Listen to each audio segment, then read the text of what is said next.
ने 15 करोड़ का जो है टैक्स आया है, क्या लगता है आपको? जी, मैंने 2013 में केएफसी केंटुकी फ्राइड चिकन करके केएफसी एक मैंने रेस्टोरेंट ज्वाइन किया था, बात गुजरात में। देन मैं जब 2014 में मैं बीमार पड़ा तो मैं गांव आ रहा था, तो उस टाइम मैं बल्लाशाह में रेलवे स्टेशन पे जब रुका, तब मेरे डॉक्यूमेंट खो गए थे। मतलब मेरा बैग चोरी हो गया था पूरा का पूरा। मेरे कपड़े, पैसे, डॉक्यूमेंट सब कुछ चोरी हो गए थे। तो उस टाइम पे मेरे सब डॉक्यूमेंट चोरी हो गए। मैंने लाइक रिपोर्ट लिखाई थी वहाँ पे पुलिस स्टेशन में। बाद में मैं जब ठीक हो गया तब वापस चला गया गुजरात। बाद में पता चला कि 2022-23 में मेरे नाम से ना कोई 18-19 के टाइम 2018 या फिर 19 के टाइम में किसी ने शिवाजी ट्रेडिंग नाम की कंपनी कोई बनाई है, जो कि मेरे नाम पे 1 करोड़ 29 लाख की जीएसटी अमाउंट वहाँ पे हुआ था। तो वो लोग पता नहीं मुझे नोटिस आ रहे थे, क्या आ रहे थे, मुझे कुछ समझ में नहीं आ रहा, क्योंकि मेरे घर में कोई रहता नहीं है। मेरे मम्मी पापा रहते हैं, उनको कुछ समझ में नहीं आता, पता नहीं था रहता था। तो मैं गुजरात में था उस टाइम पे। मैं पिज़्ज़ा हट में काम कर रहा था। वहाँ पे मैं शिफ्ट मैनेजर करके एक पोजीशन पे काम कर रहा था। तो वहाँ पे मुझे कॉल आया था आयकर विभाग से, कामले करके उनका, कि आप, उन्होंने कॉल किया था। उन्होंने इन्वेस्टिगेट किया, गाड़ियों लेके मेरे घर गए, मेरा घर देखा उन्होंने कि मतलब कवेलू का घर। तो उन्होंने सोचा कि मतलब लाइक कवेलू का घर है, कैसे रहता है, तो 1 करोड़ 29 लाख की कैसे जीएसटी अमाउंट पे है, और एड्रेस मेरा गांव का ही था। तो वो मुझे कॉल किया। उन्होंने बोला कि आप कहाँ पे हो। आपने मुझे पूछा कि आपने ये कोई कंपनी बनाई है क्या, कि मतलब आप इसमें कुछ किसी का डॉक्यूमेंट दिया है क्या। तो मैंने उनको बताया कि मतलब मेरी ऐसे ऐसी चीज़ों की से 2014 में मेरे डॉक्यूमेंट खो गए थे। तो उन्होंने बोला कि आप आ जाओ यहाँ पे, आपसे मिलना है, आप आयकर विभाग में आ जाओ।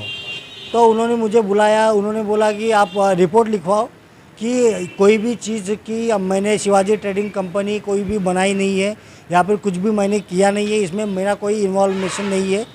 तो मैं पुलिस स्टेशन में, ढाबा पुलिस स्टेशन में मेरे गांव का, जो मेरे घर के पास है, वहाँ पे रिपोर्ट लिखवाने गया। वहाँ पे किसी ने मेरी रिपोर्ट नहीं लिखाई। बाद में मैं ढाबा मेरा ऊपर पुलिस स्टेशन, फिर पुलिस स्टेशन में गोंदपीपरी में गया, वहाँ पे भी मेरी किसी ने रिपोर्ट नहीं लिखवाई। बाद में मैं चंद्रपुर आया, वहाँ पे एसपी सर के पास मैंने पत्र से मैंने उनको मेरी प्रॉब्लम उनको मैंने शेयर किया, उनको मैंने भेजा, उनसे मैंने मिला। तो उन्होंने मुझे बोला कि इस चीज़ में हम कुछ नहीं कर सकते, ये आयकर विभाग का वो उनका सेपरेट उनका सिस्टम होता है, वो खुद देखते हैं। तो फिर वहाँ से मैं आया तो वो लोग बोल रहे थे कि मुझे रिपोर्ट लिखवाई हुई ही चाहिए, नहीं तो तू फंस जाएगा करके वो आयकर विभाग वाले बोल रहे थे। तो मेरी रिपोर्ट कोई भी नहीं ले रहे थे।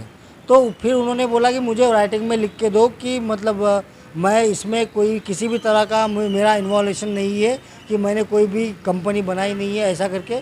तो मैंने उनको लिख के दिया और उन्होंने बोला कि ठीक है, अभी हम ये चीज़ हम फेक किसी ने बनाई करके हम क्लोज़ कर देते। 2023 के बाद भी आपको इनकम टैक्स का नोटिस आया है कि 15 करोड़ का और कुछ समथिंग है करोड़ रुपए का। तो क्या लगता है कि किस प्रकार, और आपके नाम पे कितने फैक्ट्रियाँ हैं? अभी ये 6 जून को भी मेरे पास एक नोटिस आया है। उसमें जो मैंने आपको दिखाया, उसमें तो 15 करोड़ 48 लाख और 39,000 की जीएसटी अमाउंट है। अब बताइए, मैं 30,000 की जॉब करता हूँ और 15 करोड़ की अमाउंट जीएसटी के लिए पे आया है। क्या लगता है कि जब इनकम टैक्स वालों ने आपको वाने ले जाएगा पूछताछ के लिए लेके गया, और कुछ डॉक्यूमेंट दिखाए क्या कंपनियों के आपको, और कित वो पूछताछ के लिए गए तो उन्होंने मेरे से डॉक्यूमेंट मांगा कि मतलब आपके पास क्या प्रूफ है कि आप गुजरात में काम कर रहे थे। तो मैंने उनको मेरा joining letter, offer letter, appointment letter, salary slip, सब कुछ 2013 से लेके 2023 तक सब चीज़ें डॉक्यूमेंट मैंने उनको बताया, दिखाया। तो उनको उन्होंने बोला कि ठीक है, आप गुजरात में काम कर रहे थे, तब वो मान गए। बाद में अभी पता चला कि अभी मेरे 15 करोड़ की जीएसटी अमाउंट मेरे नाम पे आया है। तो इसके ऊपर आगे की राय क्या रहेंगे आपको, और सरकार से क्या उम्मीद रखेंगे? मैं तो यही चाहता हूँ कि मुझे हरेस किया जा रहा है, क्योंकि मैं अभी डोमिनोज पिज़्ज़ा में अभी यवतमाड़ में मैं काम करता हूँ। अभी मैं 10-12 दिन हो गए मैं उस चीज़ के लिए मैं भाग रहा हूँ। अभी मैं अगर कहीं रिपोर्ट लिखवाने जाऊँगा तो वो बोलेंगे कि ये हमारा काम नहीं है, या फिर ये इनकम टैक्स वाले का काम है। तो मैं तो यहाँ पे हरेसमेंट हो रहा है ना मेरा, तो मैं 10-12 दिन 15 दिन 20 दिन मेरा जॉब छोड़ के मेरे बीवी बच्चों को लेके घर आऊँगा, ये मैं उनके पीछे पीछे भागूंगा, इनकम टैक्स वाले मेरे पीछे भागेंगे कि वो बोलेंगे वो प्रूफ दो कि तुम इसमें इन्वॉल्व नहीं हो, मैं रिपोर्ट लिखवाओ, रिपोर्ट लिखवाने जाऊंगा तो पुलिस वाले रिपोर्ट नहीं लेंगे, बाद में यही चलता रहता है। मेरे साथ तो हरेसमेंट हो रहा है ना ये सब चीज़ों का, जो भी कर रहा होगा, जो भी ऑनलाइन फ्रॉड कर रहा होगा तो वो पकड़ना चाहिए ना। जब आपको जब पूछताछ के लिए इनकम टैक्स लेके गए, क्या कुछ आपको हरासमेंट करने लायक कुछ बातें बोले हैं क्या? और प्रेस कॉन्फ्रेंस में कहा है कि उन्होंने प्रेस में आने के लिए पत्रकार पेपर में या न्यूज़ चैनल में नहीं आने की सलाह दी है, क्या लगते हैं? एक्चुअली उस टाइम पे मैं बोल रहा था कि मैम ये चीज़ हुआ है तो हम न्यूज़पेपर में डालेंगे, पर वो लोग बोल रहे थे कि न्यूज़पेपर में मत डालना क्योंकि ये बहुत बड़ा हो जाएगा, फालतू में तू अगर फंस जाएगा तो पूरी तरह से फंस जाएगा, इसलिए मैंने न्यूज़ में नहीं डाला। बट एक्चुअली जो भी इनकम टैक्स में बनाया है उसमें कैसे बनाया, कौन बनाया, कहाँ से बनाया, उसमें मेरे डॉक्यूमेंट खो गए थे, वो मैंने उनको प्रूफ दिया। बाद में मेरी सिग्नेचर कहाँ से कॉपी किया, मेरा लाइट बिल कहाँ से कॉपी किया, क्या किया या फिर कहाँ से कुछ किया। मैंने जब पिज़्ज़ा हट ज्वाइन किया था, पिज़्ज़ा हट में मैंने वहाँ पे पिज़्ज़ा हट के तरफ से मुझे मेरा कोटक महिंद्रा बैंक का अकाउंट मेरा ओपन किया था जहाँ पे, तो वो मेरा अकाउंट नंबर उसमें ऐड है जो 2018 में मैंने वहाँ पे किया था, वो मेरा कंपनी ने मैंने बना के दिया था। तो वो मेरा अकाउंट नंबर, तो उसके लिए वो अकाउंट नंबर के लिए तो मैंने मेरे डॉक्यूमेंट मेरे एचआर को, संतोष पिल्लाई को, उनको दिया था। उसके अलावा मैंने किसी को डॉक्यूमेंट नहीं दिया। फिर भी वो डॉक्यूमेंट मेरे लीक हो गए या फिर उन्होंने दिया या फिर ख़रीदा, बेचा या फिर क्या किया, मेरे साथ तो मैं फंस गया ना, क्योंकि वही अकाउंट नंबर मेरा क्यों मतलब फंसा पड़ा है। वो तो मैंने गुजरात में ओपन किया था।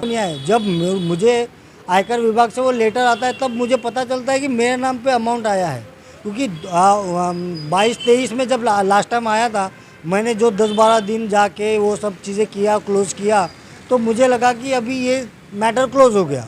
बट ये तो वापस से, अभी उस टाइम पे तो एक ही कंपनी थी, अभी तो 4-4 कंपनियाँ हैं, 2 भावनगर की, गुजरात की और 2 मुंबई की है। तो ऐसे तो बढ़ते जाएंगे, पता नहीं कल जाके 10 हो जाएंगे। तो मैं यही चीज़, फिर मुझे वो कॉल करेंगे, फिर वो मुझे लोग बोलेंगे रिपोर्ट लिखवा नहीं तो फंस जाएगा तू।